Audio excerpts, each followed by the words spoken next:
Hola, mi nombre es Sofía y respectivo a este reto les vengo a hacer el análisis de un texto. Ese es el análisis de la coherencia interna del programa de salud mental y acciones en México del año 2020 al 2024. Bueno, y va a dar una pequeña introducción. En ese artículo se analiza la coherencia interna de este programa en que sus autores evalúan los objetivos, las estrategias y las acciones del programa, incluyendo su coherencia media en lo que se hizo y cómo se actuó. La falta de claridad en varios aspectos claves del financiamiento y la responsabilidad de estos pone en riesgo la implementación efectiva del programa y su capacidad para mejorar la política pública del país mexicano. Más que nada, ese artículo nos va a hablar de lo que sucedió, por así decir, en un entorno político durante estos 4 años y ver cómo la salud ha mejorado desde entonces. Después de esa corta introducción, vamos a comenzar a hablar de dos partes fundamentales, que es la falta de coherencia interna y la mención de la formación de objetivos estratégicos y de las acciones. La falta de coherencia interna principalmente va a hablar desde la área financiera en cómo las decisiones que se tomaban no tenían coherencia con las acciones que se hacían. A este le saqué tres ítems muy importantes, que es la ausencia de la planificación financiera detallada. Eso, ya que la planificación que se daba para estipular los precios o el gasto que se iba a dar no se hizo de una forma detallada y no se hizo una validez económica para así tener un mejor rendimiento.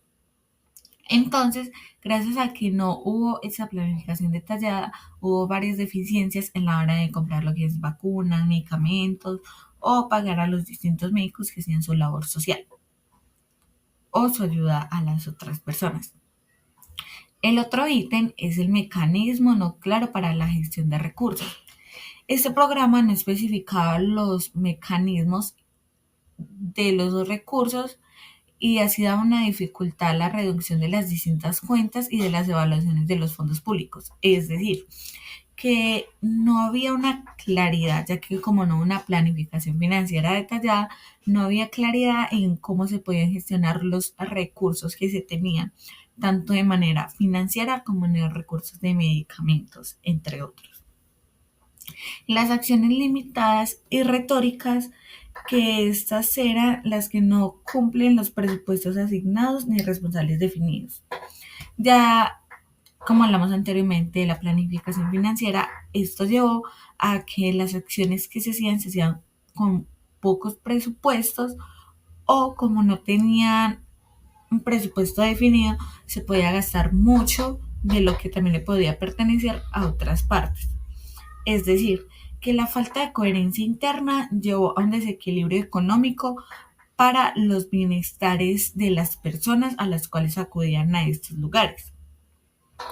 Entonces, gracias a que esto sucedió, muchas partes de la labor social que estaba haciendo el gobierno en el área de la medicina y la salud mental no se fueron llevados bien a cabo ya que había falta de recursos por la no buena planificación financiera que había. Bueno, y el segundo ítem es la omisión de la formación de objetos, estrategias y acciones. Este habla de cómo desde el área administrativa no se tuvo unos objetivos presentes, ni unas estrategias, ni las acciones a tomar. Este también lo dividí en tres. La falta especificada de quién y cómo, dónde se llevaría a cabo las intervenciones. Es decir, que estaba la idea de ponerlo a hacer, ¿cierto? Pero no se sabía en qué momentos, en qué lugares, quién lo iba a llevar a cabo. Entonces no había una planificación desde el área administrativa con una estrategia para llegar a esos asuntos y poder compartir con todo el mundo sobre lo que es la salud mental. Entonces, esto llevaba a que las intervenciones fueran malas o no fueran efectivas tanto como se quisieron. También Otro era la ausencia de la identificación de fuentes de financiamiento. Esto nos lleva al primer ítem de lo de que, primero en el ítem anterior nos hablan de que no sabían de cómo poder distribuir sus gastos, ya que no había una planificación. Acá nos hablan de no saber dónde se sacaban esos gastos. O sea, es decir, no sabían de dónde salían los, el dinero con el que se financiaba ese propio proyecto. Además de que muchas veces necesitaba como sus comprobantes que todo fuera legal y no los encontraban. Y el último ítem es la falta de claridad de los mecanismos de gestión de recursos. Todo eso nos lleva al mismo área que es de la economía. Aquí hablan de que no había un mecanismo el cual dijeran cómo se podían gestionar los recursos, tanto materiales como económicos, para poder llevar un buen bienestar. Entonces, esto hacía que cuando se hacían estas intervenciones, hubiera dificultad para distribuir los recursos, por ejemplo, los volantes, los medicamentos y todo esto, entonces no había una buena gestión, había buena comunicación entre las personas. Bueno, para concluir, podemos ver que desde este artículo nos hablan de que desde la parte económica también afecta lo que es la parte administrativa, ya que si no hay una buena parte económica que lo sostenga, no va a haber una buena área la cual pueda hacer que todo esto funcione de una manera más coherente. Y que el área administrativa siempre debe tener unos objetivos claros y la meta clara a dónde quiere llegar con lo que se presupuesta, a lo que se le quiere dar a las personas a conocer. Espero que les haya gustado mucho.